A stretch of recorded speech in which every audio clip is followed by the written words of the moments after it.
అందరికీ నమస్కారం. మేషరాశి వారికి షష్టగ్రహ కూటమి యొక్క ప్రభావం మరియు ఫలితాలు ఇప్పుడు ఎలా ఉంటాయో తెలుసుకుందాం ఈ వీడియోలో. షష్టగ్రహ కూటమి అంటే 6 గ్రహాల కలయిక ఒకే రాశిలో జరగడం. రాహు, రవి, శుక్రుడు, బుధుడు, శని మరియు చంద్రులు మీనరాశిలో కలయిక మార్చి నెల ఆఖరి నుంచి జరుగుతుంది. దాని యొక్క ప్రభావం మేషరాశి వారిపై ఎలా ఉంటుందో ఈ వీడియోలో తెలుసుకుందాం. ఈ యొక్క మేషరాశి వారికి మీనరాశి ద్వాదశ స్థానం అవుతుంది కాబట్టి అంత అనుకూలమైన స్థానం కాదు. అయినప్పటికీ మేషరాశి వారికి కుటుంబ సభ్యుల ద్వారా లబ్ధి చేకూరడం, ప్రత్యేకించి పెద్దవారి ద్వారా మానసిక పరిస్థితి అంత అనుకూలంగా ఉండదు. నిద్రలేమి యొక్క సమస్యలు లాంటివి ఎదుర్కోవడానికి అవకాశం కనిపిస్తుంది.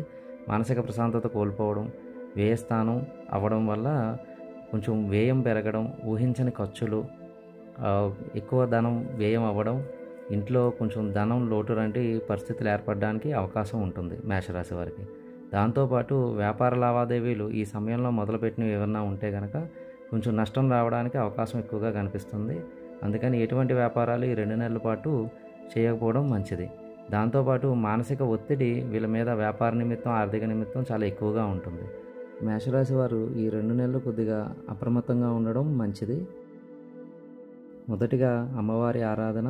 ప్రతి శుక్రవారం రోజు అమ్మవారికి కుంకుమార్చన చేసుకోవడం మరియు శనివారం రోజు శివాభిషేకం చేసుకోవడం, శనివారం రోజు వీలైతే గనక సూర్యాస్తమయ్యే వరకు ఉపవాసం ఉండడం, ఉపవాసం పాటించడం, శని యొక్క మంత్రాన్ని జపించడం, రాహు యొక్క మంత్రాన్ని జపించడం ద్వారా ఈ వ్యతిరేక ఫలితాలని, ప్రభావాలని గురి కాకుండా ఉంటారు.